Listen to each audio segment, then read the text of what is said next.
जीवन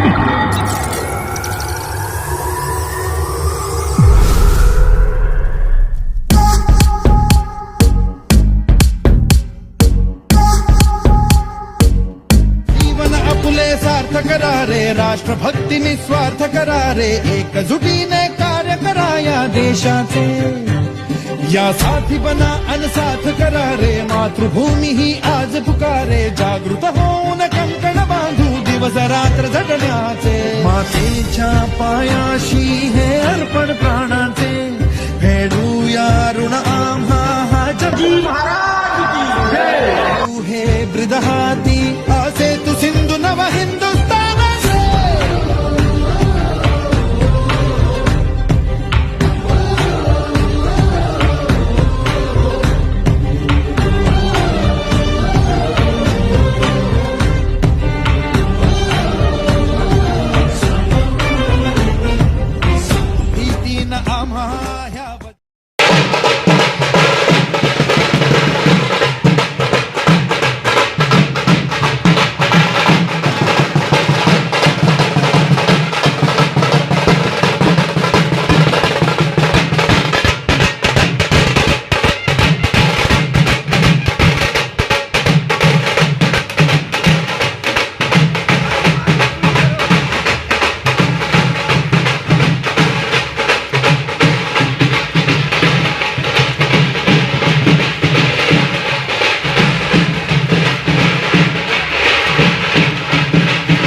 स्कूल में आराम से आप और मेरे इसके जितने भी होंगे सभी महानगर पालिका में कुछ ध्यान पड़े हुए हैं.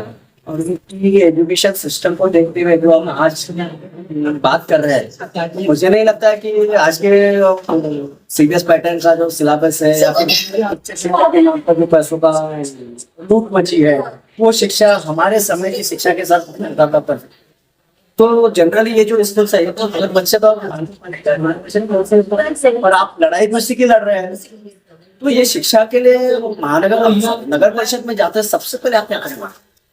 क्योंकि मुझे शिक्षा पर ज्यादा भरोसा है, शिक्षा और आपका भी लक्ष्य मेरे ख्याल से शिक्षा है. सबसे पहले मैं जो मेरी स्कूल आती है बच्चों का सेफ्टी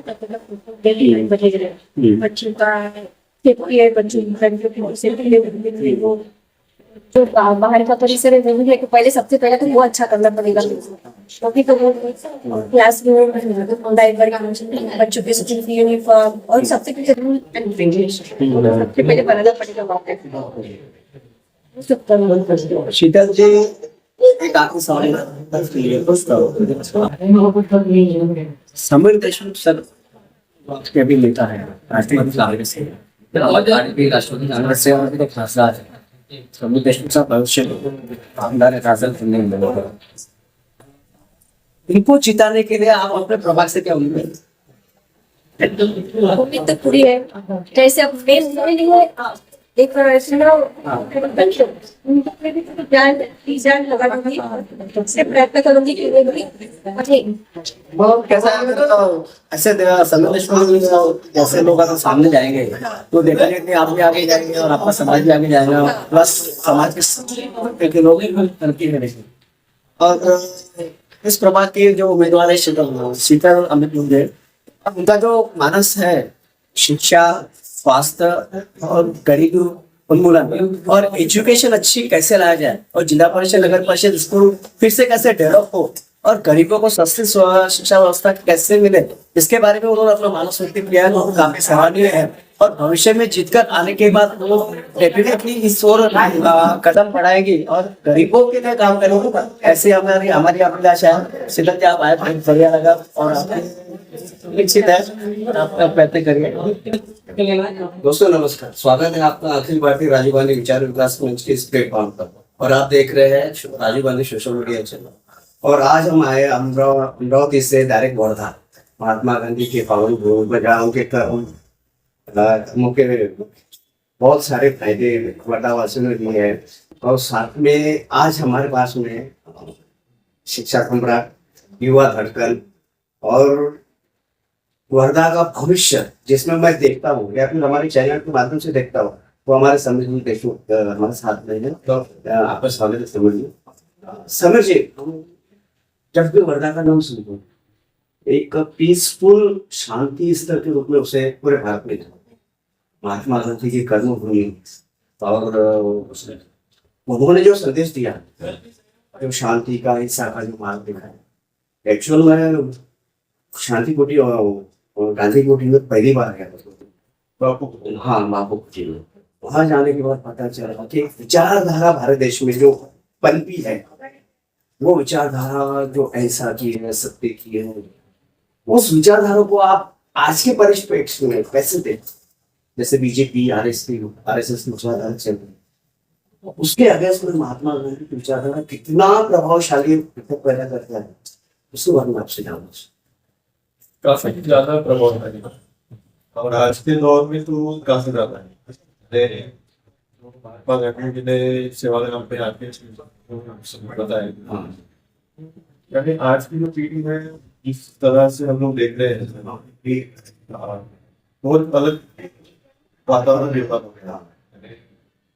गोष्ठ नहीं लूंगा मैं, पर देखेंगे हम लोग तो काफी अलग वातावरण है और गलत।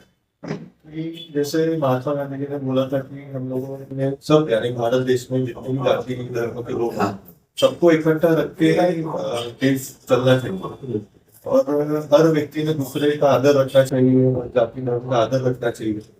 मेरा धर्म अच्छा है तो इसका मतलब ये नहीं है कि दूसरे का धर्म खराब है, वो अच्छा नहीं है। सब धर्म जाति का आदर करके, व्यक्ति का आदर करके हम लोगों को एक साथ रहना चाहिए। ये सबसे बड़ी चीज गांधी जी ने हम सबको बताई। और उस वक्त कभी लोग एक दूसरे के साथ कभी हम लोग लड़े नहीं। ये सब गलत चीजें जो है, यानी अलग प्रकार की हिस्ट्री जो है, इतिहास जो है, हम लोगों को बार बार गलत तरीके से बताया जाता है। हिंदू मुसलमानों के बीच में कभी जमा नहीं है, वो एक दूसरे के साथ कभी रहे नहीं, ऐसा नहीं है। हम लोग पहले से अगर हम लोग देखेंगे तो हम लोग हिंदू मुसलमान इतर जो धर्म है सारे हम साथ में रहते, एक दूसरे के साथ में रहते। आज भी अगर कभी किसी गाँव में अगर आप जाएंगे तो आपको उस गाँव में हिंदू और मुसलमान एक साथ काम करते दिखेंगे, कभी भेदभाव उनमें आपको दिखेगा। पर आप जब शहरों में आओगे और एक वातावरण जब देखोगे तो ये काफी चीजें जो है वो हर्ट होती है। एक ही देश में रहेंगे हम लोग दूसरों के प्रति अगर ऐसी भावना में बैठते हैं तो ये अच्छा नहीं। तो ये आगे आने वाली जो पीढ़ी है इसके लिए काफी सारे इकट्ठा रखने एकता रखने के समीर जी, आप तो अभी शिक्षा से जुड़े हैं, कॉलेज भी है, लॉ कॉलेज है, विद्यालय भी है और कंटिन्यू आप उसके साथ जुड़े भी हैं। लेकिन जब इंडिया में शिक्षा की बात आती है, नॉर्थ मेघालय से जो इंग्लिश एजुकेशन की जो शुरुआत हुई है, उसके बाद में महात्मा फुले, राजा राम मोहन राय, महात्मा अम्बेडकर, महात्मा जवाहरलाल नेहरू, वल्लभ भाई पटेल, इनके द्वारा जो शिक्षा का जो प्रसार हुआ और जिसके कारण हमारे यहाँ से बहुत सारे आईपीएस, आईएएस, एमपीएससी के द्वारा बहुत सारे लोग आगे बढ़े और अपनी प्रगति भी किया, जिसकी वजह से देश भी प्रगति के पथ पर चल पड़ा।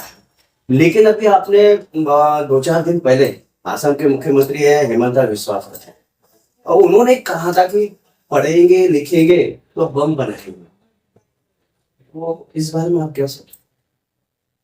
आप तो से जुड़े हैं ना, आपको तो एजुकेशन का ज्यादा, हमारे से भी ज्यादा, बहुत ज्यादा। नहीं, ऐसा नहीं कहूंगा मैं।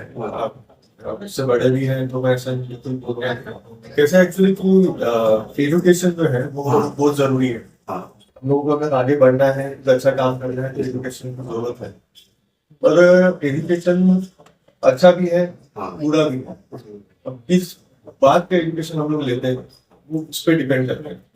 अगर हम लोगों की सोच खराब है तो हम लोग जो एजुकेशन लेके भी उसका फायदा तो होगा, वो तो कुछ गलत ही हो। तो उनका कहना जो है उसका तो मैं निषेध करूंगा, तो बहुत गलत उन्होंने कहा है। एक्चुअली एजुकेशन जरूरी है और एक अभी भी एक वर्ग ऐसा है समाज जिसे एजुकेशन मिलता नहीं। अगर मुझे ऐसा लगता है कि उनका अगर हम लोग विकास अगर चाहते हैं हाँ। तो एजुकेशन होना चाहिए, पढ़ाई होनी चाहिए और अच्छी पढ़ाई उसको हाँ।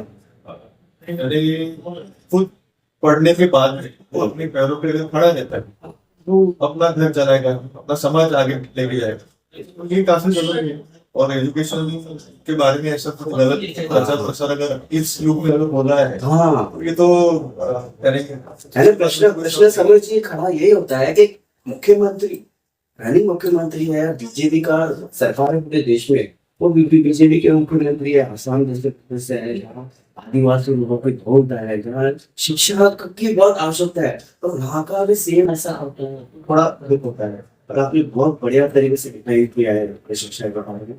मैं एक दूसरे लेवल का तो सर, अभी जो पूरे भारत में जो बीजेपी की जो लहर जिसे कहते हैं वो अंधविश्वासी लहर है या कुछ पता नहीं, लेकिन उनकी जो जीत है, जिसका जो परसेंटेज बढ़ा है, इसमें जो राहुल गांधी ने वोट चोरी का जो आरोप लगाया है, वो वोट चोरी को आप कैसे देखते जिस तरीके से राहुल जी ने ये सारी बातें देश के सामने रखी, तो धीरे धीरे हर व्यक्ति का उस पर विश्वास बन रहा है। क्योंकि हम लोग भी जैसे महाराष्ट्र में विधानसभा के चुनाव हुए, उन चुनाव में वातावरण ऐसा नहीं था, ये बीजेपी की काफी ज्यादा सीटें चल जाएंगे, ठीक है, चीजें हो सकती है। तो लोग कंटिन्यूसली चुन के आ रहे हैं जी उनके दृष्टिकोण से अगर देखेंगे तो लोगों में नाराजगी हो सकती है जी हाँ कि बार बार उनको चुन के नहीं देना चाहिए। हाँ तो एक दो व्यक्ति के बारे में हम लोग बोल सकते हैं कि ठीक है ये अच्छा था, मतलब चुन के नहीं आया कर, पर मैक्सिमम सीट्स अगर हम लोग देखेंगे तो वहाँ पे ऐसे कुछ आशा नहीं थे कि बीजेपी चुन के आएगी कर, पर अचानक ये कैसे हो गया तो पता नहीं चल तो मशीनों का फॉल्ट है। मशीन भी है उसमें ईवीएम जो है वो हाँ। सारे देश में अभी काफी बहुत बड़ा चर्चा जो चल रही है और वोट चोरी भी है। हाँ वो दोनों की चीजें जो है वो एक दूसरे को मदद कर रही है, हाँ। इसीलिए बीजेपी की बड़ी ऐसा लगता है। समझ जाए बिहार में जो चुनाव हुआ है विधानसभा का, जहाँ बीजेपी ने एक तरफा जीता से, और आपने सुना होगा बिहार में कि एक ही दिन में की रात के लगभग आधे घंटे के लिए, 45 मिनट के लिए, 40 मिनट के लिए जितने भी सेंटर के जितने भी गोडाउन रेस्टोरेंट बने सबकी लाइट एक साथ बंद हुई। क्या ये वोट चोरी का इतना है तरीका? भी कैसा है कि जो लोग सत्ता में बैठे हैं वो सत्ता मिलनी चाहिए, इस हेतु से कुछ भी कर सकते हैं। ऐसा मैं नहीं करता, ऐसा एक नजर आप किसी से भी अगर बात करेंगे पब्लिक से तो लोगों को भी लग रहा है कि ये सत्ता के लिए कुछ भी कर सकते हैं। और ये अगर चुनाव जीतना अगर है तो प्रकार हो सकता है कि सी अंधेरे में काली बातें भी हो जाती है। राहुल जी ने तो वोट खुलासा किया है ना किस प्रकार की चोरी हुई। मुझे 3 वीडियो आगे बाकायदा प्रेस कॉन्फ्रेंस करके हजारों लोगों ने प्रचार भी किया, उसका प्रसार भी किया और एक क्षण भी बहुत सारे मिले हैं, लेकिन ये वोट चोरी कैसे थी? देखिए अभी ऐसा है कि एक सादा जोक था एक्चुअली, व्हाट्सएप पे आया था कि गवर्नमेंट जो है सारे आधार कार्ड को सारी चीजों से लिंक कर दे। हाँ, जैसे ड्राइविंग लाइसेंस को भी लिंक कर दे, बैंक अकाउंट को भी लिंक कर दे, राशन कार्ड को भी लिंक कर दे। तो वोटिंग कार्ड को लिंक क्यों हो रहा है? हाँ। अगर आधार कार्ड को अगर वोटिंग कार्ड से अगर हम लोग लिंक करते हैं तो शायद मुझे ऐसा लगता है कि ये जो है इसमें कुछ हम लोग कर्टेल कर सकते हैं, कुछ चीजें कम कर सकते हैं। और कैसा है कि अभी मुंबई में भी काफी बड़ा आंदोलन हुआ, मोर्चा निकला है, महाविकास आघाड़ी का उसमें समर्थन। तो सबका कहना ऐसा है कि चुनाव अगर होता है तो वो ट्रांसपेरेंट होना चाहिए। एक प्रक्रिया होती है चुनाव की जिसमें हम लोग जाके वोट देते हैं और विश्वास से देते हैं, इस पर हम लोग विश्वास करते हैं, इस पर हम लोग वोट करते हैं। पर अगर कुछ लोग अगर मिलकर ऐसा कुछ अगर गड़बड़ी उसमें करते हैं वो पूरी प्रक्रिया तो ये अन्याय है, तो ये अच्छा नहीं है और इसका विरोध होना चाहिए। और मैं सबसे भी विनती करूंगा इलेक्शन कमीशन जो है उससे भी विनती करूंगा कि पहले ये प्रोसेस आप थोड़ा सा उसको ठीक करें, यानी हर आदमी का एक वोट हो, उसे वोट करने के बाद में उसके काउंटिंग जो प्रोसेस है हाँ वो भी ट्रांसपेरेंट हो। बिल्कुल ईवीएम जो है वो एक मशीन है, उसको हम लोग टैंपर कर सकते हो, हाँ। उसमें कुछ ऐसी चीजें उसमें इन्वॉल्व कर सकते हैं कि जो उसमें गड़बड़ी हो। जी तो अगर ऐसा नहीं हो, पूरी प्रोसेस अगर ट्रांसपेरेंट हो तो एक विश्वास बना है। और आज जो बीजेपी जो है सत्ता में है, और सच में अगर बीजेपी अगर दिलों में है लोगों के, लोग वो चाहते हैं बीजेपी पहले ये प्रोसेस ट्रांसपेरेंट करनी चाहिए, सिर्फ नहीं कि थोड़े को मौका मिले आके ट्रांसपेरेंट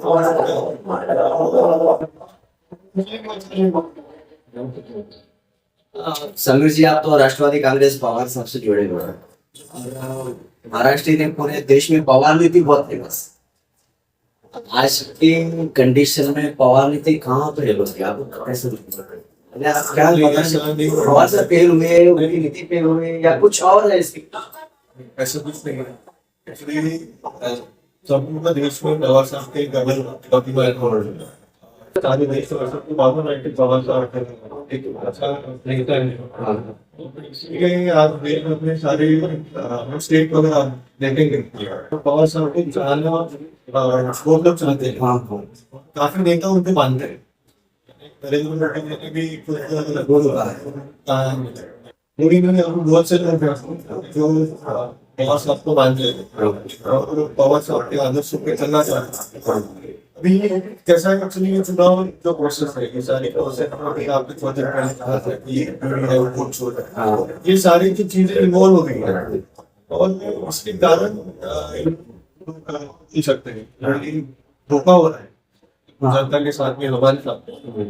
इसलिए प्रोसेस ट्रांसपेरेंट नहीं, अगर प्रोसेस पूरा ट्रांसपेरेंट होता है और फिर अगर हम लोग चुनाव का ध्यान रखेंगे तो हम लोग बोल सकते थे कि पवार साहब की नीति कहीं गड़बड़ हो रही है, गलत हो रहा है। पवार साहब की गड़बड़ या चमत्कार से नहीं था, सीधा पवार नीति को कहते हैं यार सफलता की गारंटी जिससे क्या प्रगति पर हमारा चुनाव को लेके जाते हैं करके बताए ना, जेपी विषय का क्षेत्र उद्योग बहुत किया है। चुनाव पर अपनी पे कम आई उसी दृष्टिकोण से आपको बोलता है प्रोसेस ट्रांसपेरेंट नहीं है ना।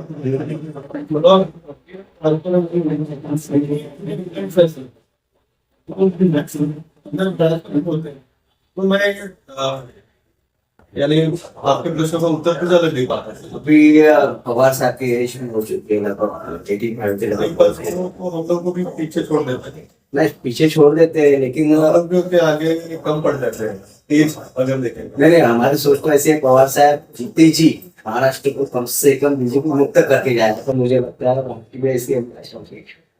है समीर जी मैं आता हूँ यहाँ पर नगर पालिका जो चुनाव था और आपने बहुत सारे कैंडिडेट खरीदी किए बर्दाश्त, लेकिन अभी महाराष्ट्र में जैसे ही नगर परिषद के चुनाव डिक्लेयर हुए, महाराष्ट्र में कम से कम मेरी जानकारी में जितना है कि 12 नगर अध्यक्ष में जो बिन विरोध जिसे कहते उनको चुन लिया गया, और लगभग सभी बीजेपी के आमदार या फिर जो नेता है उनकी पत्नियां, उनके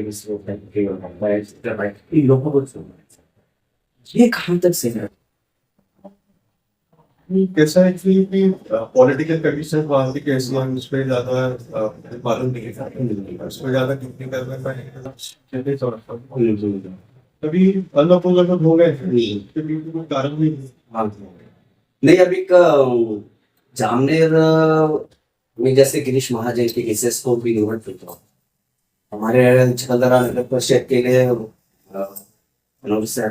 हिस्सेदार है। कल ही यशोमतीदाई ठाकुर है हमारे कांग्रेस की बड़ी लीडर है, उन्होंने कल ही बताया कि हमारे पंचायत में वहाँ के जो नगर परिषद के अध्यक्ष का जो उम्मीदवार था कांग्रेस का, उसको किडनैप कर, यानी ये तो लोकतंत्र में पूरे रखते हैं, इसको कैसे हो? अभी थोड़ी देर पहले जैसे मैंने बोला कि लोगों में चर्चा ऐसी है कि सरकार जो कुछ भी कर सकती है, इसका एक 5 दिन सत्ता चाहिए कर सकते। अच्छा ये कहा कि वो पर्टिकुलर एरिया में क्या क्या पोजीशन है, हाँ। क्या स्थिति है उसकी, ज्यादा मुझे मालूम नहीं है, उससे पहले आना एक धुलिया जिले में एक तालुका है डोंडाईचा, उसमें 23 लोग खड़े थे। 23 के 23 लोगों ने ही विड्रॉल कर लिया और 23 के 23 लोग बीजेपी की डिक्लेयर कर दिया। यानी इससे बड़ी हत्या, मर्डर जिसे कहेंगे, कॉन्स्पिरेसी जिसे कहेंगे, या अपराध बोलेंगे, या संविधान की गोली चलाना कहेंगे, इससे बड़ी नहीं हो सकती। बहराराम आते हैं वर्धा के नगर परिषद। वर्धा नगर परिषद को आप किस नजर से देखते हो? क्या माहौल है यहाँ? एक्चुअली इस पर थोड़ा सा अलग आपसे चर्चा करना चाहूँगा। हम लोग एक्चुअली लोकसभा चुनाव में महाराष्ट्र आघाड़ी के नाम से लड़े थे, और उसके बाद में विधानसभा की हम लोग सीट लड़े। तो मैं चाहता था कि सारे मिलकर महाविकास आघाड़ी पार्टियां थी, वो पार्टी और सहयोगी दल जो है वो साथ में लेके हम लोग ये चुनाव लड़े। तो काफी दिनों से मैं कोशिश कर रहा था कि हम लोग साथ में लड़ना चाहिए हम लोग। इसलिए मैंने कुछ कांग्रेस के जो जिला लीडर्स हैं सब मैंने कुछ बात की और उनको कन्विंस किया कि हम लोग करना चाहिए। जैसे वर्धा नगर परिषद में हम लोग बोलेंगे तो कांग्रेस के लीडर, उनसे मैंने बात की। मेरा प्रस्ताव जो है वो लिखी सोनू का हम लोगों ने कांग्रेस के जिला अध्यक्ष जो है मनोज वही मैंने प्रस्ताव दिया था। मेरी अपेक्षा थी कि उस पर सकारात्मक चर्चा हो और अगर अध्यक्ष पद उनको अगर चाहिए तो कुछ सीटें हमको ज्यादा मिले, या फिर हम लोग अगर अध्यक्ष तो हम लोग कुछ सीटें कम। ऐसा पूरा प्रस्ताव मैंने उनको, मुझे ऐसा लगता है कि 5 तारीख को मैंने दिया था। उसके पहले काफी चर्चा भी हुई थी, फिर मुझे ऐसा लगा कि ये चर्चा अंतिम तक पहुंचनी चाहिए, इसलिए मैं उनको फिर एक रिटर्न डॉक्यूमेंट उनके हाथ में दिया कि आप लोग मेरा ऐसा प्रस्ताव है कर। शेखर जी ने काफी अच्छा प्रतिसाद दिया, हम लोग बैठक के अच्छा प्रस्ताव था। पर कांग्रेस की तरफ से बाकी जो लीडर्स इसमें कुछ इन्वॉल्वमेंट नहीं था। अच्छा, और मुझे मालूम नहीं कि किसी ने कुछ ऐसा इंटरफेरेंस उसमें किया कि ये आघाड़ी जो है वो ना पाए। अच्छा, और जानबूझ के लिए 17 तारीख को जिस दिन फॉर्म भरने की आखिरी तारीख है उस तारीख तक ये इन्होंने प्रोग्राम करते रहे। जब मैं फोन करता था तो फोन उठाते नहीं थे, वो उठाएंगे तो बोलते थे कि हम लोगों को आघाड़ी करना ही है, और फिर बस एक 10 मिनट दीजिए हम लोग आपको फोन करते हैं, फिर मिलते हैं। 17 तारीख को सुबह उन्होंने मुझे प्रस्ताव भेजा। प्रस्ताव एक्चुअली ऐसा था कि जो सीटें हम लोगों ने मांगी नहीं थी वो सीटें भी हम लोग को उन्होंने दी।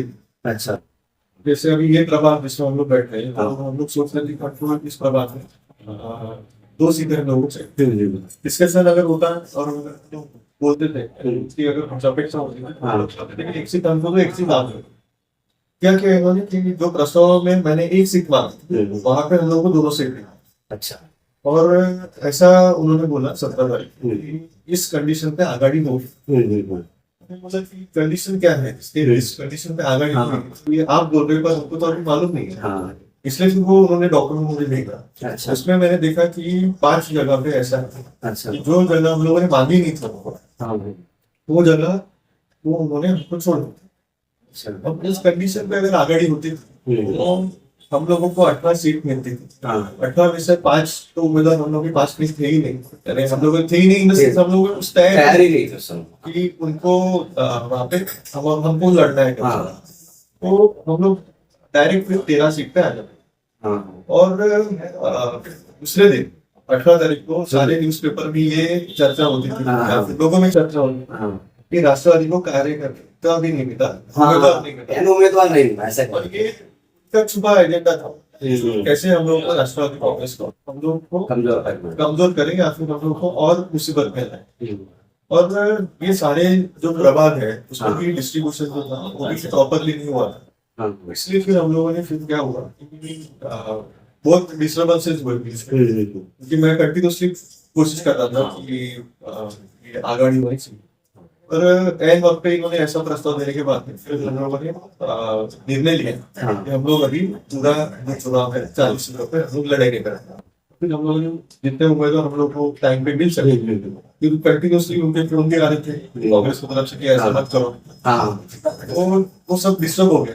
फिर भी हम लोगों ने फिर थोड़ा सा और उसमें कुछ अच्छा सोचने का कोशिश की, तो हम लोगों ने अध्यक्ष पद का जो है वो विड्रॉ किया। हाँ और अध्यक्ष पद की हम लोगों ने कांग्रेस को समर्थन नहीं, बाकी कुछ वार्ड है जहाँ पे हम लोग मैत्री में लड़ रहे हैं, इस जगह हम लोग कांग्रेस की मदद तो आगे है, पर कुछ जगह पर मैत्री चैंडी लड़ रहे थे हाँ जो टाल सकते थे। हाँ अगर वो हम लोग अगर टाल देते थे तो आज हम लोग ये चुनाव स्ट्रांग पोजीशन होते हैं। काफी लोग का कहना है कि अगर ऐसा होता था तो लगभग आज ही हम लोग चिंता रहे थे ये पोजीशन पर, पर ऐसा हुआ नहीं। यानी एक अपॉर्चुनिटी जो है वो थोड़ा सा मिस अभी मिस नहीं हुई है, हम लोग अभी उसको थोड़ा सा और अच्छा करने का कोशिश कर रहे हैं। प्रचार जो है मिल जाए उसको और अच्छा। 2 तारीख को शायद वोटिंग है। हाँ तो चलिए। तो समीर जी, वर्धा की जो मूल समस्या है वो मूल समस्या के बारे में बताइए, क्योंकि मुझे पता नहीं, मैं आपको बताऊँ वर्धा शो के बाकी लोगों को पता नहीं, लेकिन वर्धा के रहवासियों को पता नहीं क्या मूल समस्या क्या है, वो मूल समस्या को जड़ क्या है जिसके लिए आप इतने प्रयत्न कर रहे हैं, लड़ रहे हैं, कांग्रेस वालों से बात कर रहे हैं। कैसा एक्चुअली क्योंकि चुनाव अभी ये जो चुनाव है लगभग 3 या 4 साल बाद हो रहे हैं। हाँ पहले जो टेन्योर जो था वो ऑलरेडी खत्म हो गया था, उसके बाद में ही चुनाव हुए थे। ये चुनाव जो है इसका पूरा स्वरूप है पूरा अभी अलग हो गया। हाँ काफी मुद्दे हैं, यानी मैं 1 या 10 जो को मैं बताते लगा। काफी इशूज है वर्धा में, शहरों में प्राथमिक सुविधा हम लोग जो बोलते हैं वो भी कुछ अभी ऐसे वार्ड है जहाँ पे प्राथमिक सुविधा भी नहीं, बिजली पानी वगैरह बिजली पानी रस्ते जो है वो नहीं है। वो हम लोग अभी प्राथमिक सुविधा जो है वो नहीं दे पा रहे हैं नागरिक को, अच्छा पानी नहीं मिल रहा है, रास्ते नहीं है, ड्रेनेज सिस्टम जो है वो नहीं है। काफी चीजें जो बीजेपी पे सरकार में रखती है बीजेपी जो नोएडा यहाँ पे लाई वो भी प्रॉपर्टी इम्प्लीमेंटेशन हुआ नहीं है। काफी चीजें हैं अभी, जैसे हम लोग देखेंगे कि ट्रैफिक बहुत बढ़ गया है, पर पार्किंग की व्यवस्था नहीं है। शाम को अगर आप वर्धा में घूमेंगे तो आप मिल नहीं पाएंगे, इतना ट्रैफिक हो जाता है, पूरा पार्किंग नहीं है प्रॉपर। काफी चीजें उसको हम लोग ठीक करना चाहते हैं अगर सरकार चाहते हैं। हाँ समीर जी, मैं जब वर्धा गई था और कॉलेज में आने के समय में बहुत सारे ट्रैफिक जो व्यवस्था है उसके लिए ट्रैफिक को डिपार्टमेंट का कुछ भी ध्यान नहीं है। मैं पर्सनली आपको ट्रैफिक को ट्रैफिक के कर्मचारी ध्यान नहीं देते, ट्रैफिक एक कोटे में 4-5 लोग तो ऊपर खड़े रहते हैं, फुली टाइप का शुरू रहता है पेशेंट कैमरे में। तो इस बारे में आप एक कुछ चीजें तो है वो एक्चुअली लोगों ने भी थोड़ा सा ध्यान देना चाहिए। एक्चुअली ऐसा है कि ट्रैफिक जितना ज्यादा बढ़ रहा है उतना कंट्रोल में हम लोग को करना चाहिए। स्पीड जो है व्हीकल ज्यादा, मैंने अभी ट्रैफिक वालों से जो बात की तो हेलमेट जो है वो हम लोग ट्रैफिक में पहनते नहीं। फिर ओवर स्पीडिंग के जो केसेस है, रैश ड्राइविंग के केसेस, छोटे बच्चे हैं उनके पास लाइसेंस नहीं होता, पहले तो टू व्हीलर्स फ्रॉड कर देंगे। तो वैसे इस रीजन पे ही उन्होंने थोड़ा सा काउंटर करना शुरू किया। ठीक है, अभी थोड़ा सा एक पार्ट है उसमें हम लोग, आपने भी देखा होगा, मैंने भी देखा है कि 100 रुपए दे दो, 200 रुपए दे दो, तो नहीं पर्टिकुलर कोई एक ट्रैफिक वाला खड़े होकर चालान के रूप में भरता है या दे दो, ऐसा भी चलता है। लेकिन वो 6-7 लोग 8-10 लोग एक जगह पर खड़े होकर जबरदस्ती पकड़ कर, ऐसा है एक्चुअली क्या है कि ट्रैफिक भी उतना बड़ा है। हाँ पहले ट्रैफिक कम था तो 3-4 गाड़ियां रास्ते में चलती थी, धीरे धीरे 10-12 चलती, अभी 100-150-200 गाड़ियां कंटिन्यू चलती। और उसको कंट्रोल करने के लिए या फिर उसका ध्यान रखने के लिए आते लोग तो उधर लगेंगे, उसे मैं गलत नहीं कहता हूँ, अच्छा है।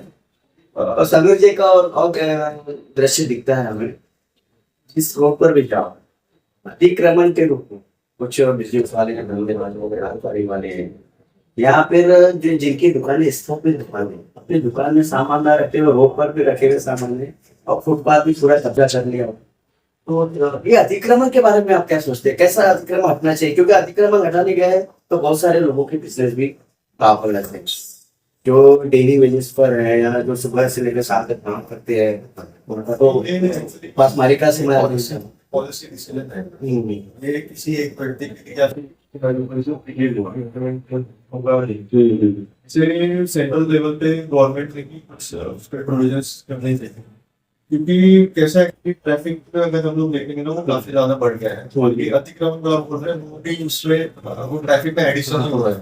रोड जो है वो छोटे छोटे हैं, हाँ उसको और छोटा करने का काम अतिक्रमण के माध्यम से होता है। तो इस पे भी पॉलिसी डिसीजन होना चाहिए। कैसा होता है ना कि अतिक्रमण निकालना है, ये मुहिम चलती है 1 महीना, हाँ फिर वो उसके बारे में फिर 1 महीना हो गया कि फिर बाद में उस पर कोई ध्यान नहीं देते। हाँ कुछ रूल्स रेगुलेशंस उसमें आने चाहिए और उसका स्ट्रिक्ट इम्प्लीमेंटेशन होना चाहिए। अच्छा तो लोगों को भी ये समझना चाहिए कि ये सारी चीजें जो है वो एक रूल्स एंड रेगुलेशन से लोगों को थोड़ा सा उसको कॉन्ट्रीब्यूशन करना है। हाँ, नगर परिषद की ओर से सर मैं पूछना चाहता था, वहाँ की जो गरीब जनता है, ये शेतकरी लोग हैं, यहाँ पर डेली वेजेस वाले हैं, उनका तो उसमें खाना भी हासिल नहीं होता, तो उनके लिए नगर परिषद की ओर से क्या किया जाए ऐसा जो पार्टी का भी नाम आपके उम्मीदवार का भी नाम है? आप अपने उम्मीदवारों को क्या संदेश देना चाहते हैं? गरीब जनता की सेवा उम्मीदवार आपकी कैसे करें? कैसे नगर परिषद जो एक संस्था है वो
सभी का आखिरी पड़ाव पर है सेंट्रल में नरेंद्र मोदी का गवर्नमेंट उन्होंने प्राइवेटाइजेशन की है चुनाव में और हमारा अवतार की पोजीशन बस नरेंद्र मोदी की पोजीशन और इन लोगों के बीच में देश नहीं चलेगा।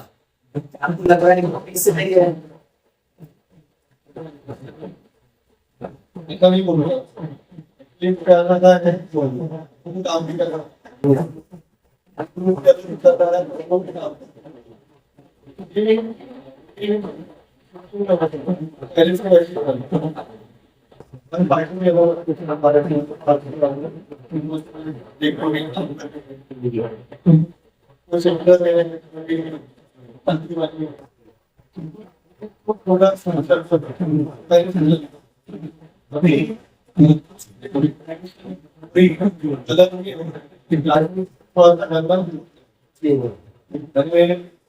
पैसा को ज्यादा इन्वॉल्व हो रहा है उनके उधर गाना इन्वॉल्वमेंट ज्यादा है उधर तो ज्यादा बोलते हैं लेकिन एक्टिविटी तो ज्यादा हो रही है यही राय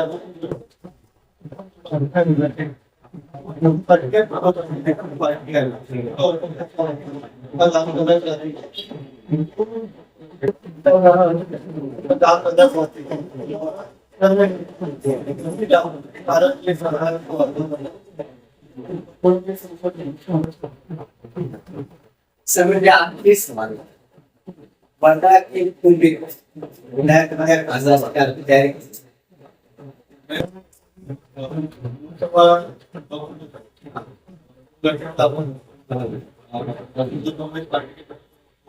नौ 2014 2019 हाँ 2024 जी मैंने 4 बार उम्मीदवारी जो है वो मैंने मांगी थी। हाँ हाँ शुरुआत से मेरा जो कॉन्सेंट्रेशन है लोकसभा ही रहा है। अच्छा अच्छा। मैं लोकसभा चुनाव को लड़ना चाहता था। हाँ, अभी कुछ कंडीशंस ऐसी है कि जैसे विधानसभा भी थोड़ा जो है कि हम लोग कॉन्टेस्ट कर सकते हैं। अच्छा अच्छा। तो दोनों सीट है, लोकसभा भी है विधानसभा भी है, हाँ जो अच्छा मौका मिलेगा।